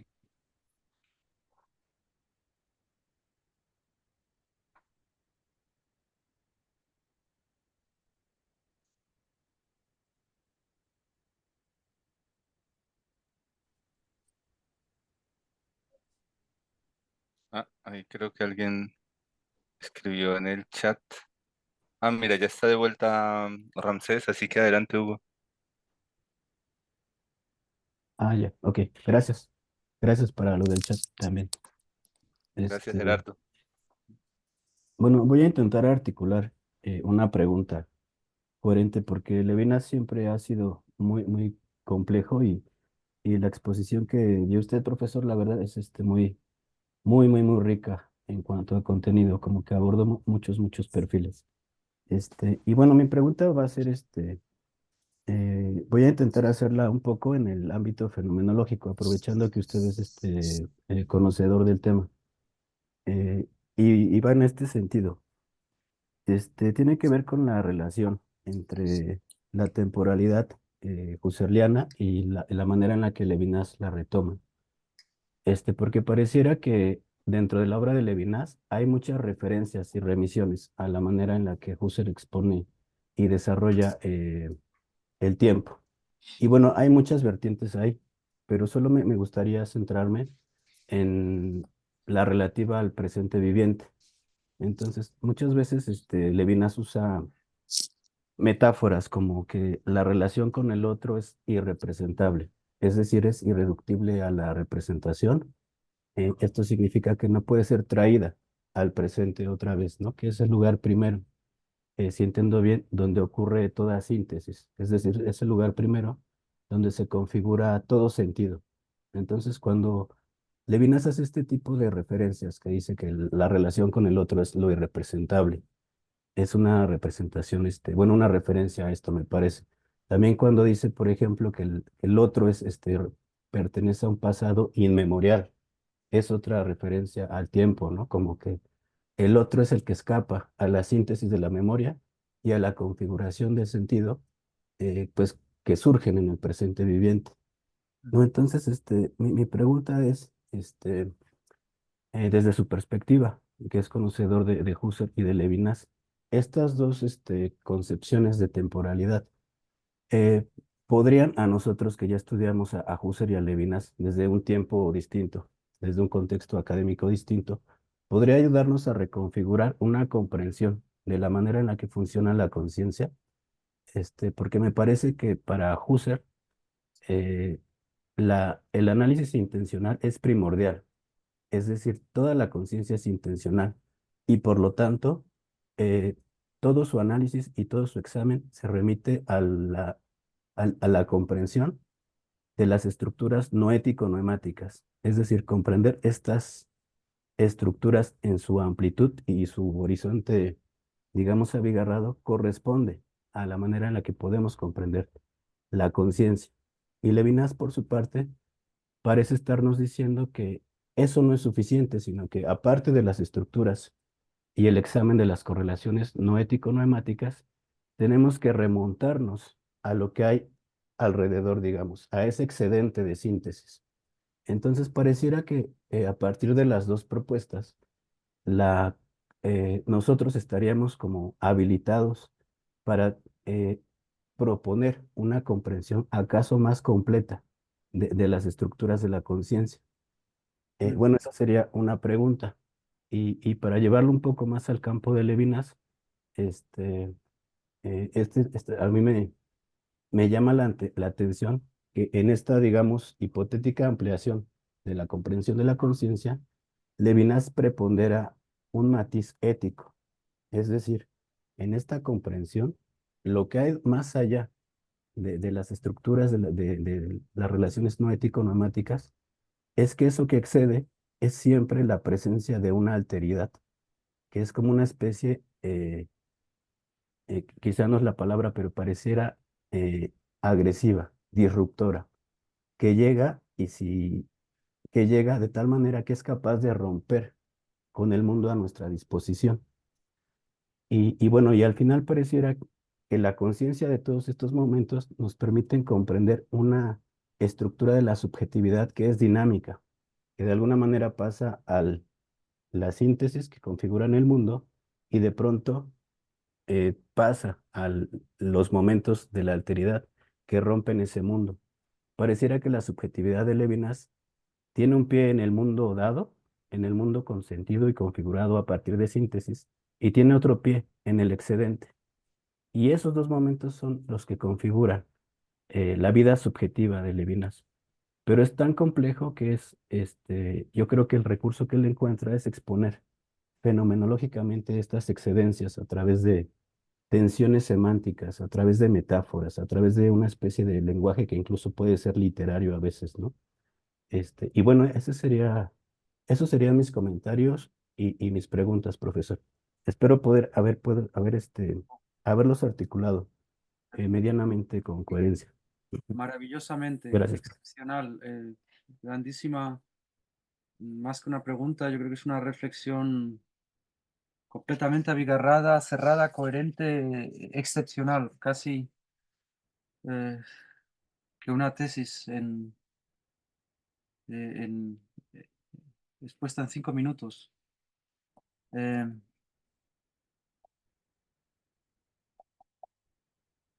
sí, todo lo que has dicho es exacto. Eh, lo has expuesto con gran exactitud. Em,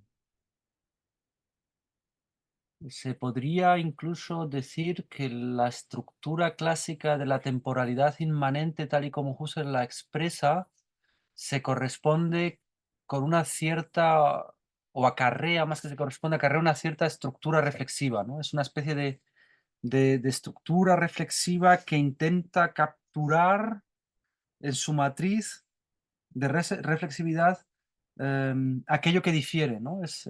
Las modificaciones, por ejemplo, ¿no?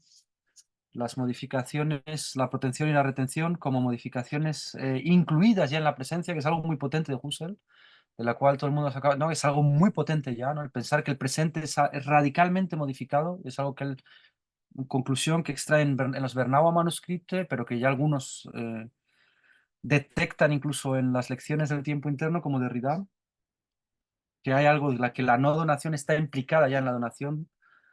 Eh, Por ejemplo, en los Bernauer Manuscript, el hecho de que toda impresión sea ya la conciencia de un contraste con con una protección vacía, ¿no? Es decir, que la diferencia ya está integrada, es como en lugar de haber tres elementos, lo que tienes es como un entrelax, un quiasmo, ¿no? En la pura, en la fase de presencia ya, ¿no? Que queda ahí como dislocada ya, ¿no? No puedes pensar las fases de manera exterior las unas de las otras, sino que las fases están entrelazadas, ¿no? Algunos han hablado incluso de dialéctica. Guillermo Ferrer, mi amigo de México, que hizo una tesis sobre el tema. Es un tema muy apasionante. Y sí, el propio Husserl, hombre, se podría decir que el propio Husserl tiende a desbordar el carácter unitario de los análisis basados en la correlación intencional noesis-noema. Eso se va desfondando poco a poco. No es que pierda su legitimidad, pero se va desfondando en la medida en la que él va descubriendo que hay toda una serie de síntesis pasivas que se escapan, digamos, a la descriptibilidad, y luego incluso una esfera que se escapa, incluso que, vamos, que solamente es objeto de construcción, ¿no?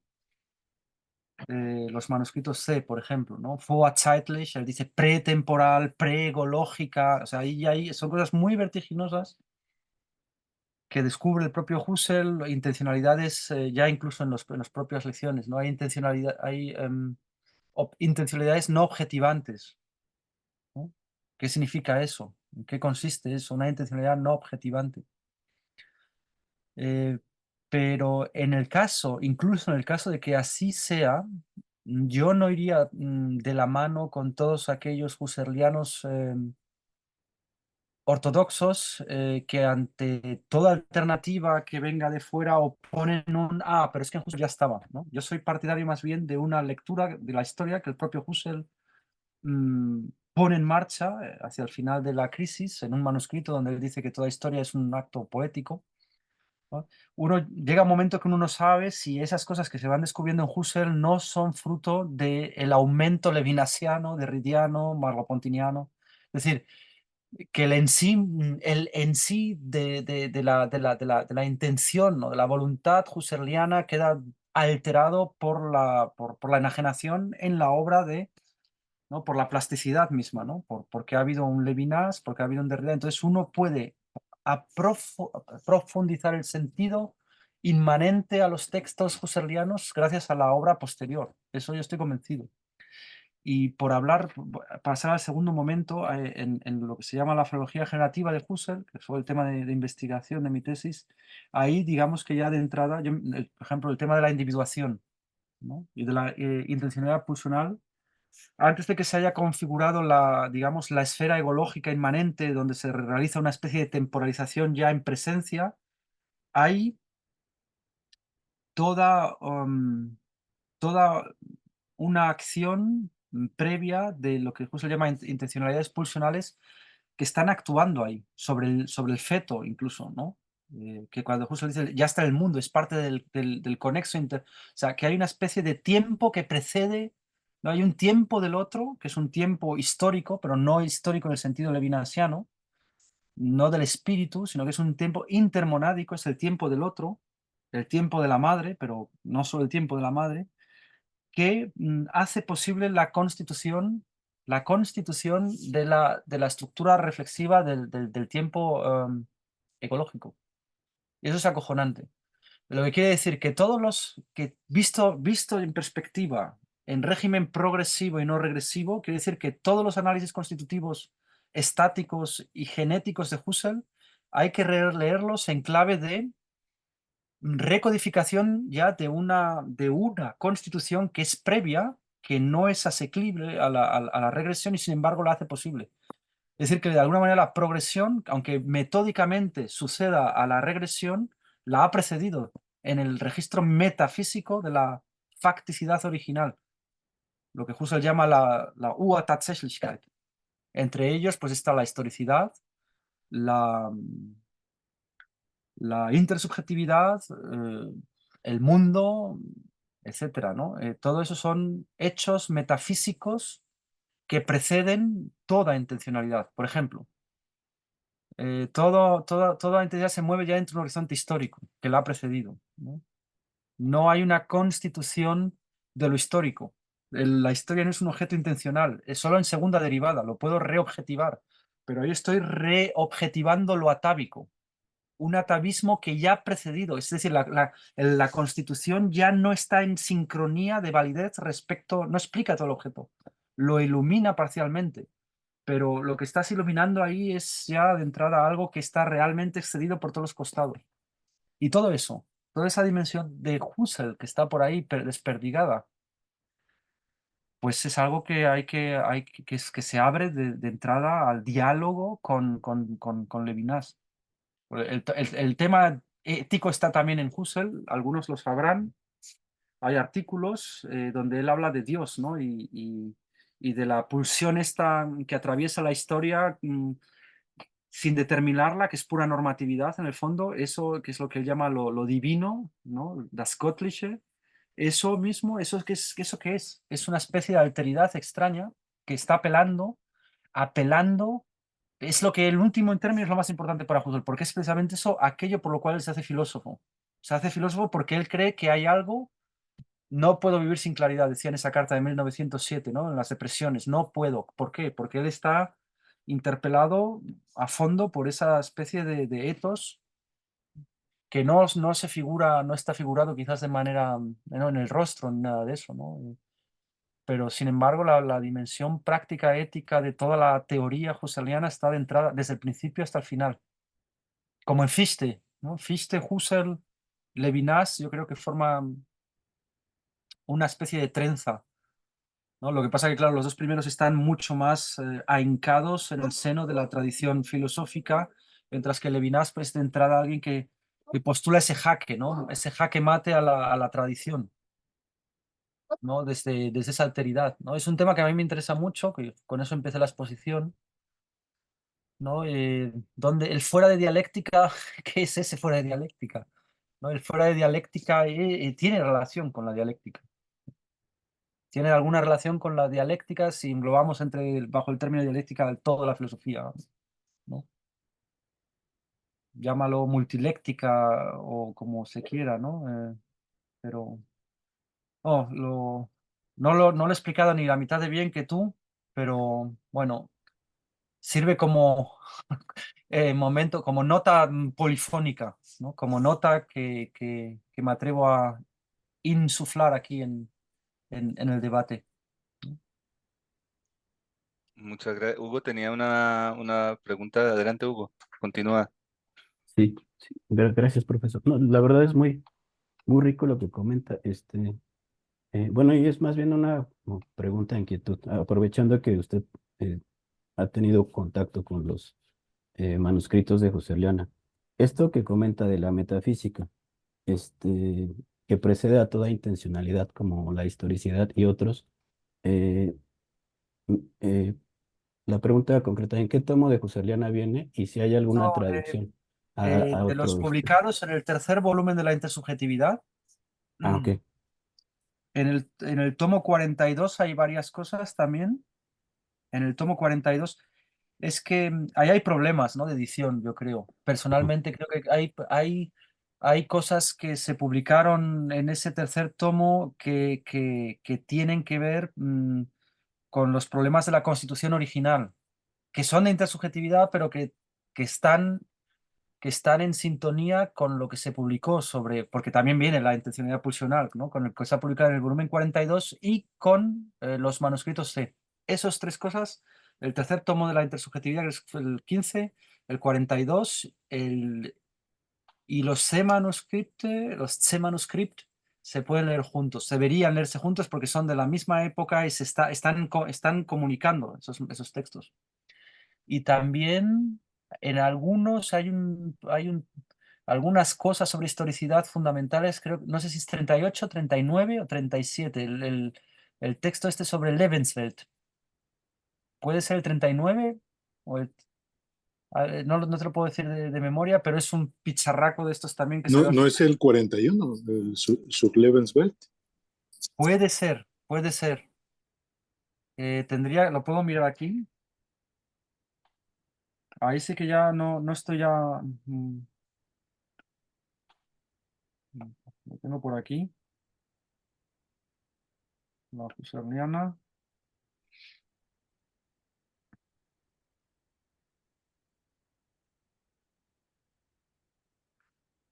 Oh, puede ser, puede ser.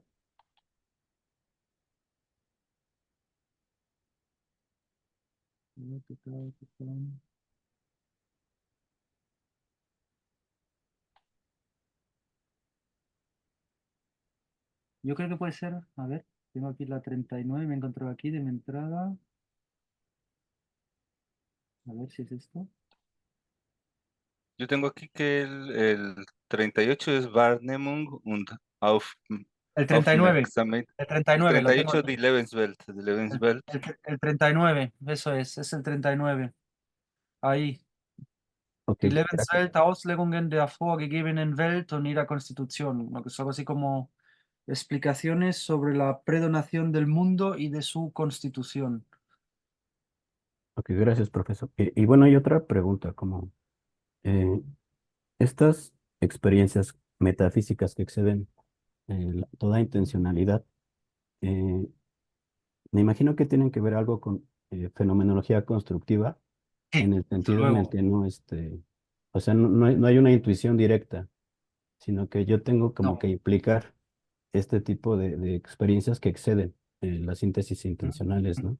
Ujú, ujú. Bueno, teniendo eso en mente, eh, yo creo que cabe hacer la pregunta en una comparación de cara a Levinas, Sí, porque eh, a mí me parece que quizá de la filosofía de Levinas no podría implicarse que lo que él explica o lo que él describe sea una implicación en el sentido de una fenomenología constructiva, sino que más bien parece una experiencia, es algo que ocurre en la vida eh, y que rompe todo, ¿no? ujú. Este, bueno, Eso es una muy buena ese, pregunta. pero más bien es pregunta porque no lo tengo para No, no, nada, es muy buena nada claro. pregunta, porque Ajá. eso tiene que ver con no, evidentemente has tocado algo en lo que no había pensado y que me parece que es fundamental, y es que es lo siguiente. Digamos que la filología constructiva testimonia del encuentro, ¿no? Del encuentro con un excedencial, lo podemos decir así, ¿no? Hay un excedencial, algo que rebasa una alteridad que no se deja amortiguar, que no se deja neutralizar, digamos, dentro de ningún sistema de evidencias dispuesto en una letanía de escorzos. O sea, es el momento en el cual, digamos, es el principio de los principios en su interpretación clásica, ¿no? El derecho de la evidencia atestar algo toca con un límite. Digamos que el contacto con el límite es algo que es evidente, ¿no? Eso sí que forma parte todavía de la intuición regresiva, descriptiva, pero es aquello que hace que la regresión pivote y se transforme en otra historia. Y ahí tu pregunta me parece excepcional, puesto que em, permite de alguna manera segregar también la cuestión del derecho a la construcción, ¿no? Si no es precisamente el excedencial, en la medida en que desemboca en una construcción, termina, digamos, traicionando el carácter excepcional de esa excedencialidad, ¿no? Lo que pasa que en Husserl es un debate, ¿no? ¿Qué es la construcción? Yo creo que es algo que está completamente. La construcción hay yo creo que hay diversos paradigmas. Desde luego, uno de ellos es la construcción teleológica, el análisis que hace Husserl en la crisis de las ciencias europeas, donde intenta reconstruir la idea inmanente que subyace a la historia, ¿no? Parte de Husserl como Heidegger, de la idea que hay que deconstruir o desarmar, desmontar, desmantelar la interpretación positivista de la historia, ¿no? Porque se carga, decapita la razón, como dice ¿no? Sino habría que reconstruirla en una cosa que él llama meditación, Besinnung, que es una cosa intraducible, Besinnung, ¿no? Para extraer, casi como un cirujano, de la historia em, científica y filosófica desde Grecia hasta nuestros días, para extraer, digamos, lo que sería eh, la Absicht, la intención fundamental, que es a la vez el telos. Es acojonante porque es un tema levinasiano a más no poder. La voluntad, ¿no? ¿Es un tras, un fantasma o una alteridad la que acaba de golpear aquí a la puerta? Entonces, esa es una construcción fenomenológica. Hay otras que están precisamente en Husserl, en el tercer volumen de la intersubjetividad, que son completamente monstruosas. Monstruosas. Voy a mirar aquí hablando de monstruosidades. A ver si no tengo aquí un trazo.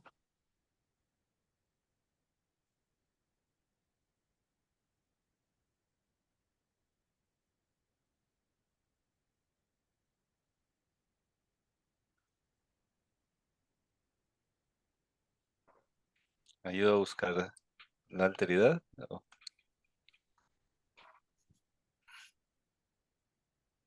Bueno, si quieres... Ya estoy. Tenía vale. corriente.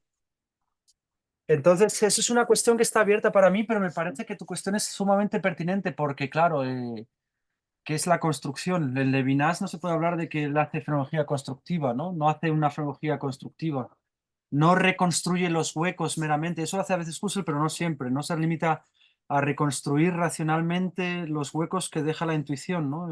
Que dejan, digamos, los fenómenos que no se dan. Son fenómenos que lo único que dejan o que dan es la sombra de su ausencia, ¿no? Como por ejemplo el protopasado trascendental, ¿no? La primera protención, la primera protorretención. Ahí el primer recuerdo, la primera constitución, la relación madre-hijo, etcétera. Es que, pues ahí cómo operas, ¿no? Que esos son fenómenos que no tienen, digamos, un contenido intuitivo saturado. Y sin embargo son protofenómenos porque sobre ellos reposa, digamos, la génesis de toda constitución.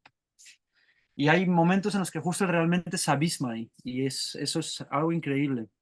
Porque ahí sí que hay que decir que hay una ventaja en el método husserliano que es, digamos, la acribia que él tiene, ¿no? El hecho de que él jamás suelta, digamos, las andaderas, ¿no? El hecho de ir paso a paso cuando se encuentra con un verdadero abismo, digamos que lo sientes con una, ¿no? Sientes, digamos, lo abismático de la fenomenología. Eso lo aprendes en Husserl como en ningún otro autor. Los abismos no son meramente verbales, no son solamente gestos de genialidad desbordante, inspiradores, sino que son realmente, son abismos que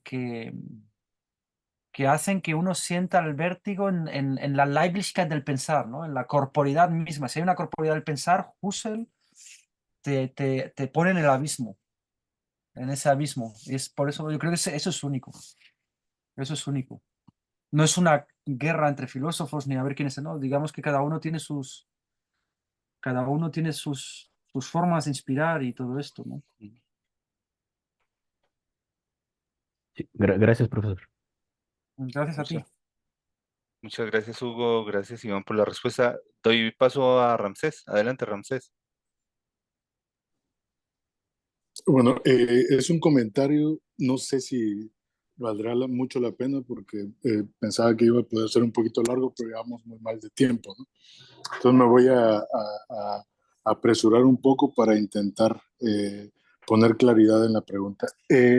La pregunta, Iván, nace de justamente, bueno, primero quiero felicitarte por la exposición y bueno, esto es algo que tocaste un punto, digamos que da, desde mi punto de vista, ha dado cuerpo y podríamos decir estructura interna, ¿sí? A la exposición y tiene que ver, sí, con la posibilidad acerca de buscar un punto, si no arquimédico, sí, un punto de referencia para poder pensar las distintas formas en las que Levinas produce una huida o una salida de la configuración de la presencia, ¿no?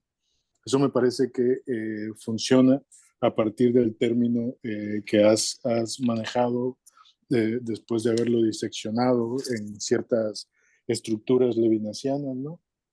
Como lo que llamas lo excedencial. Yo entiendo que Totalidad de Infinito y la obra que viene de alguna manera que intenta dar respuesta a la existencia efectiva del mal, ¿sí? En Levinas es un intento por poner en cuestión si es a lo que llamamos la filosofía nihilista, no solo comenzada con Nietzsche, sino que yo creo que no es baladí que una de las primeras citas se les regale o se le ceda a Rimbaud, sin hacer alusión directa a Rimbaud, sino como una especie ya de elemento tan introducido en la cultura francesa que parecería que es a partir de ese nihilismo desde donde podemos empezar a construir lo que podríamos llamar una reparación en el sentido hebreo del tikkun, ¿sí? Una reparación del mundo, ¿no? Tenemos a Rimbaud, tenemos justamente a la poesía francesa, ¿sí? Del siglo XVII, del siglo XVIII, que está abigarrada a una cultura que busca destinarse hacia una construcción de la socialidad donde la libertad individual y digamos, el individuo separado, pues de alguna manera reine sobre la idea de libertad ya hipostática o una libertad que podría ser buscada a toda costa, incluso a pesar del olvido de los otros y del otro. Otro elemento sería el propio Jean-Paul, que me parece muchísimo más nihilista que quien voy a mencionar más adelante, que sería Nietzsche, y también que el propio Heidegger, que construyen a partir de una destrucción aniquiladora de la nada a todo aquello que pueda operar dentro del ser. Hasta ahí, digamos, como lo que creo que está en la mano izquierda de Levinas al escribir Totalidad e Infinito. Es decir, cómo confrontar la reconstrucción o la reparación del mundo una vez que nos hemos confrontado a Rimbaud, ¿sí? A Jean-Paul, podríamos decir también al propio Paul Gilbert, perdón, a este que escribe, él se llama, perdón que se me vaya, El Discípulo, ¿sí? Al propio Nietzsche, al propio Heidegger, incluso en cierta manera al propio Hegel, ¿no? Pues la negación siempre es interna, cualquier movimiento que de alguna manera pueda recuperar restos de un confrontamiento interno. Bien, dicho eso, mi pregunta sería, ¿no estamos en el fondo ante una filosofía que intenta plantear el riesgo, sí, el riesgo en sí mismo, el encontrarse vulnerabilizado ante la intemperie y en la intemperie? Y si es así, una primera oposición, no solo con la dialéctica hegeliana, sino con la analítica existenciaria de Heidegger, consistiría en señalar que ésta ya habría determinado lo que debería quedar indeterminado. Es decir, llevados hasta el final, no podríamos tener una confrontación última con la vulnerabilidad y el riesgo si coexiste una analítica que determinaría el cómo del llevar a cabo los posibles del existir. Es decir, en Levinas, lo que me parece una de las críticas internas es que los posibles siempre dados hacia el futuro, que de alguna manera los has mencionado, en realidad no solo tienen una única dirección, sino parecerían poner en juego incluso el propio pasado, ¿no? Para poder de alguna manera darse al riesgo de este presente del encuentro en el cara a cara, ¿no? Ahora, esta violencia solo puede venir, como bien ha señalado, de otro. Y esto es algo que Levinas tiene muy en cuenta frente a Nietzsche y frente a Heidegger, porque parecería que el mal nietzscheano es una cuestión de una problemática que desarticula la unidad de un discurso histórico, que ya va a llamar más tarde, o que va a llamar ya, por decirlo así, sistemáticamente voluntad de poder, ¿no? Entonces, creo que la búsqueda de Levinas es pensar justamente si las propuestas de una recuperación nihilista o post-nihilista para la reparación del mundo pertenecen a la idea de riesgo que ha asumido el nihilista o el existencialista. Ujú. Y si no hay otro riesgo, que pertenece justamente a la violencia ética. Ujú. Y ese riesgo parecería incluso ofrecer con mayor desnudez la vulnerabilidad humana. Ujú. En ese sentido, decir, claro, es que una vez que tenemos un sistema de recuentos, no parecería que nos estemos arriesgando lo suficiente para pensar el riesgo, Ujú. porque parecería que siempre hay una protección del riesgo que se da en ciertas, digamos, tesituras hermenéuticas, analíticas, y que están reinando debajo del encuentro efectivo con el otro. Es allí donde puedo ser asesinado, no un discurso, no una voluntad de poder, ¿no? Ujú. Cuando dice eso de actuar sobre una voluntad es más que actuar, dice, bueno, claro, el discurso actúa sobre el que ejecuta el discurso, pero en la ejecución del discurso hay un encuentro cara a cara, ¿no? Mm. Entonces, bien, dice, bueno, no estaríamos buscando una experiencia originaria del riesgo y de salir a la intemperie, y así leer a Levinas bajo los términos de la analítica, y esta es una pregunta que hoy te digo con toda honestidad, cómo buscar justamente en esta propuesta, le he llamado analítica excedencial, ¿no? Si me permite, Ujú. ¿sí? Cómo ella nos permitiría una confrontación que parece necesaria frente al hecho de que podemos empezar, si me lo permite, con una epogea absoluta. Ujú. No tenemos nada frente a la descripción, y la descripción misma nos permite avanzar descubriendo lo que hay de excedencial en el análisis levinasiano. Pero Ujú. habría que descubrirlo en la experiencia, no en el discurso. Ujú. ¿Sí? No, es decir, no en una primera puesta en escena de lo que Mm. parecería proteger finalmente al encuentro con el otro, donde el asesinato puede darse, Ujú. ¿sí? Donde puede darse efectivamente. Entonces, Sí, sí, sí. Ujú. eso me parece que podría ayudarnos a pensar qué hay de positivo en los elementos excedenciales que podrían confrontar la idea de que la llegada de la nada es una llegada hacia y desde la aniquilación para empezar a construir desde los restos, cosa que justamente es el concepto de Tiquín no lo permitiría en absoluto. Esto no es una construcción desde los restos, sino desde el cuidado de aquello que parecería de suyo pedir, ¿sí? Pedir que no un reconocimiento de su valor, sino la experiencia de que tenemos en las manos un bien precioso, Ujú. ¿sí?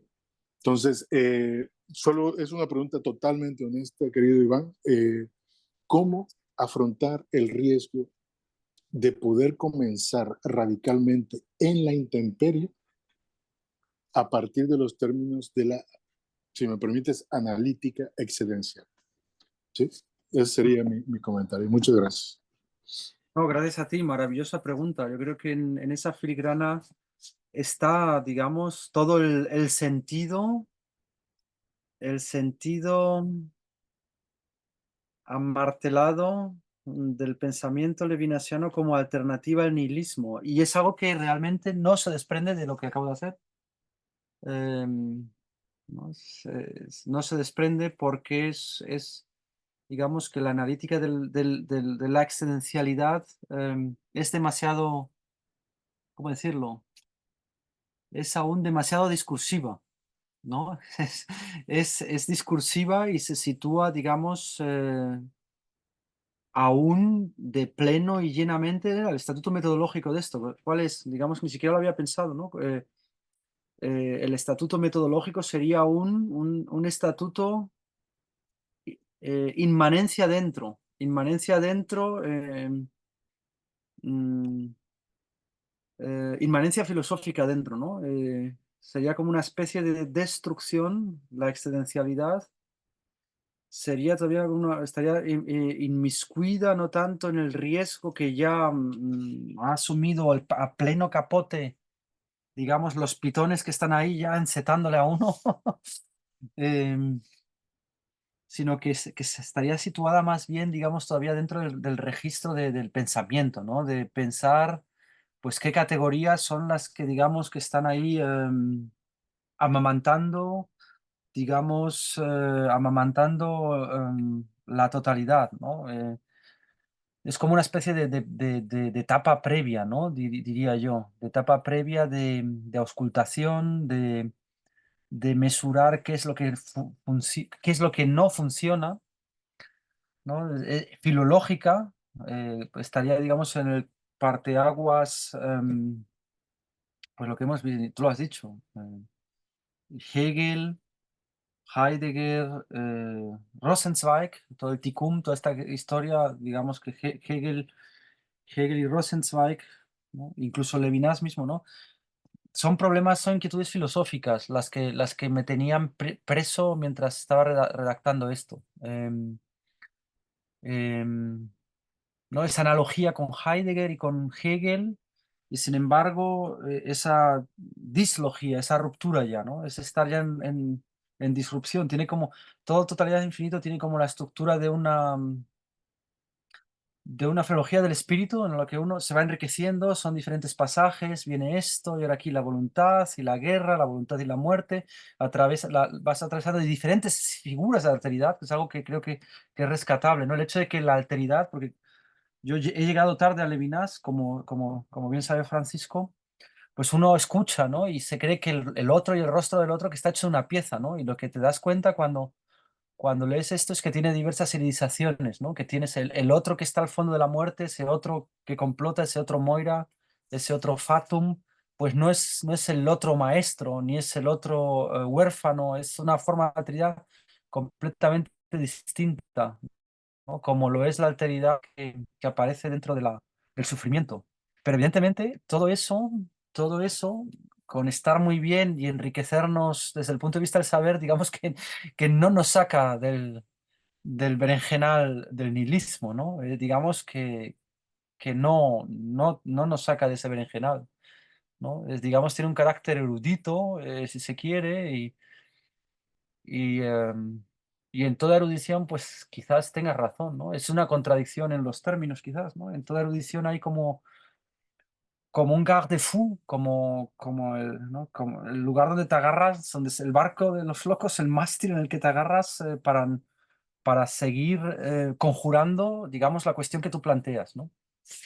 Que ya es una cuestión límite, ¿no? Se puede ser filósofo, el límite en el cual Levinas, el emplazamiento al cual él nos invita a asistir, digamos, ese ya está de alguna manera situado ya allende de la filosofía en su pura consecuencialidad, ¿no? Cómo, qué tipo de actividad habría que hacer, ¿no? Desde luego no una filosófica, no estrictamente filosófica, sería una, a lo mejor, no sé, desde un puesto pedagógico en el cual uno pues es maestro y tiene a sus alumnos y es el alumno de sus propios alumnos, o yo qué sé, no podría explicarlo, ¿no? Pero el tikkun este, que es una especie de cuidado por la vida y de entusiasmarse ya con la vida y de descubrir, digamos, la entraña pulsante de la existencia, pues digamos que igual es algo que ya tiene que ver más con una poética existencial que con una filosofía, con una conferencia filosófica, ¿no? No sé si he entendido tu punto, pero yo creo que va por ahí, ¿no? Creo que de alguna manera va por ahí. Sé que es una respuesta parcialísima, ínfima y completamente, ¿cómo decir?, embarada ya de alguna manera porque no habría que pensar todo realmente, ¿no? Habría que repensar todo lo que he dicho. No creo que realmente esto no contribuya a una especie de... Sería una cosa más bien erudita, ¿no? Erudita por una parte y sí, por otra parte quizás pues te enseñe de alguna manera a leer algunos fenómenos, ¿no? A aprender a ver quizás pues que hay el valor de la relación social, de la alteridad que hay en la relación social, que altera el autoconocimiento, el valor del otro Moira que está al fondo de la muerte. Todo eso son cosas interesantes, pero son como mucho paracleta, es decir, como mucho despertadores, ¿no? Oye, ¿qué hay más? ¿Qué hay más? ¿No? Y en el peor de los casos, pues es sencillamente un debate erudito con Heidegger y Hegel, puede ser. Filosofía pura y dura, ¿no? Bueno, en realidad yo creo que o sea, nos has regalado un camino, una experiencia que es absolutamente valiosa, ¿no? Lo que me refiero es, hay un momento en el que la vida misma presenta ciertos acontecimientos que nos hacen o no más profundos, en Ujú, el sentido de cómo leer lo que está pasando en la vida misma, ¿no? ujú, Totalidad de Infinito no es finalmente, digamos, un libro ah, en los términos de la vieja escuela de moral filosófica. Mm, ¿Sí? Es un libro donde se está pensando, creo yo, cuál es el sentido del sufrimiento humano. mm, Y este sentido mismo que pone en tela de juicio nuestro vivir en la superficie o nuestro vivir en la profundidad, pues de alguna manera declara cómo dar, ¿no? Y esto también es una de las cuestiones que ha anotado Derrida a Levinas, sobre todo a segundo Levinas, cómo dar el primer paso, cómo dar el paso cuando posiblemente nos enfrentemos a lectores que no han sufrido nada ujú, y que posiblemente, y esto es una cuestión que Levinas tenía muy clara, dice, si la angustia heideggeriana es realmente una angustia por la vida o la angustia de una psique que está preocupada completamente por sí, pero que no claro. le hace nada y que no le afecta en absoluto el mundo. Entonces No, dices, desde ¿cómo luego. se escribe una filosofía así? Sí, desde luego, la angustia heideggeriana es la angustia de Heidegger, en el fondo, ¿no? Del genio filosófico que tiene miedo de perderse en la vida, ¿no? Tiene miedo de no despertarse a la realización de ese genio. En el fondo, yo así es como entiendo un poco la angustia de Heidegger, ¿no? Como, ¿qué es el ser propio, el ser más propio? El ser más propio es una cuestión abismal, pero sea como fuere, ese ser propio se ahoga completamente dentro de un proyecto individual, ¿no? Por eso se habla de existencialismo, de solipsismo existencial en Heidegger. Sí, sí, sí, El Mitsein como existencial es una cosa completamente retórica y carente de enjundia fenomenológica, ya, no tiene ningún tipo de, no, está ahí como puede estar, pues, yo qué sé, pero realmente no, digamos que no hay una carne existencial eso correspondiente, ¿no? es. No Eso hay, es. no lo hay eso. Entonces, claro, bueno, habría que preguntar, yo creo que el sufrimiento, todo el mundo, yo creo que el sufrimiento es una experiencia humana. Como tal, todo el mundo, yo creo que nadie está exento, ¿no? Al final en la existencia, lo que pasa que, claro, hay sufrimientos y sufrimientos. El Eso. sufrimiento tiene sufrimientos, los sufrimientos que nosotros aquí, el ciudadano medio europeo todavía, hoy, tiene, pues creo que no son en su, por así decirlo con Heidegger, en su medianía cotidiana no son comparables a los que viven ustedes, ¿no? No, pues porque no. Pueden haberlo sido históricamente, ¿no? Pues la gente que todavía queda aquí de la Segunda Guerra Mundial y todo eso, pues sí, eso, pero no son los sufrimientos extremos, ¿no? Yo creo que no son sufrimientos capaces o que tengan la carga de profundidad suficiente como para cuestionar, digamos, hasta qué punto tiene sentido. ¿Cuál es el sentido de ese sufrimiento extremo? Son sufrimientos que de alguna manera arañan la superficie del ego, ¿no? Oye, en mi caso personal, pues oye, no soy profesor de universidad, ¿no? Eso es un sufrimiento menor, ¿no? O yo qué sé, o no sé, son cuestiones que de alguna manera se mueven demasiado en lo que Richard llama la institución simbólica, ¿no? No son sufrimientos existenciales últimos, aunque haya gente que se mate por eso, que es el colmo de los colmos, ¿no? Em, Muy pero interesantísimo. Sí, sí, sí. realmente la cuestión a la que nos enfrenta Levinas y esta obra, pues es una cuestión ya que está a medio camino entre filosofía y religión. Es decir, si Sí, la sí. filosofía se convierte en religión y uno utiliza esta obra como sensibilización, pues sí. Entonces te diría que la experiencia de la vida desnuda quizás no sea suficiente. Nada será suficiente como para poder afrontarse a la amenaza del nihilismo y del Eso. absurdo.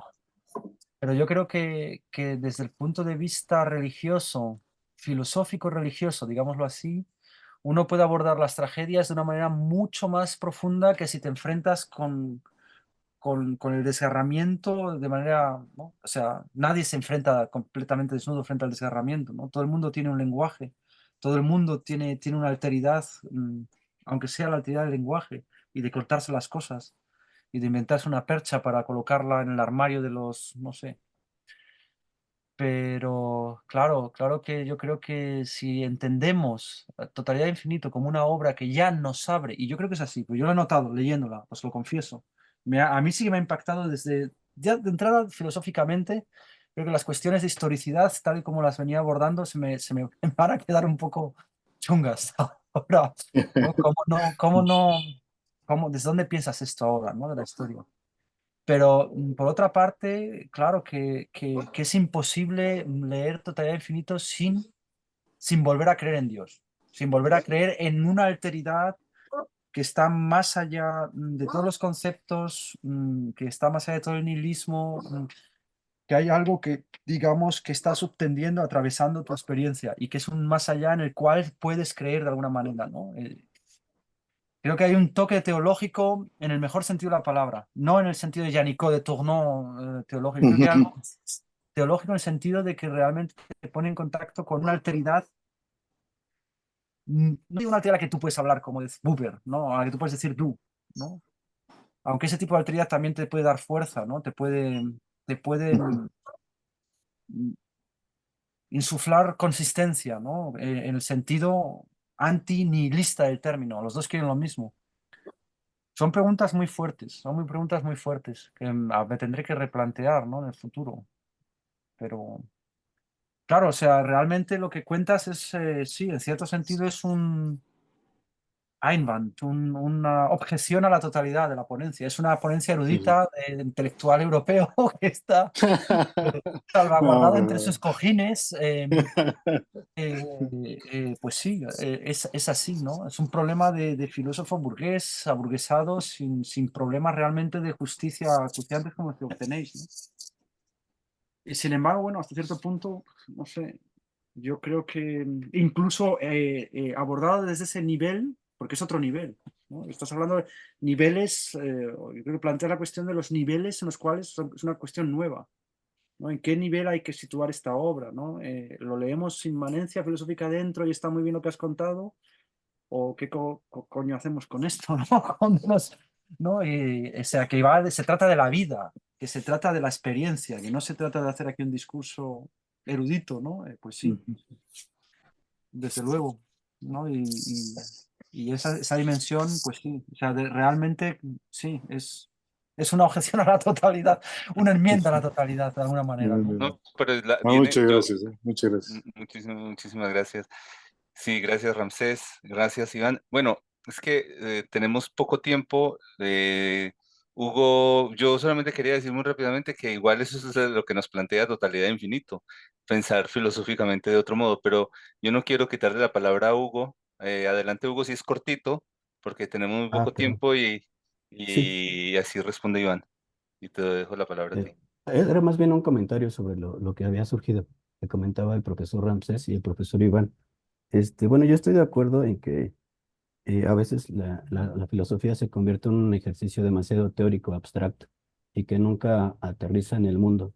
Creo que parte de, eh, el mejoramiento del mundo y de la lucha contra el nihilismo pasa por reconocer esas limitaciones del propio ejercicio filosófico.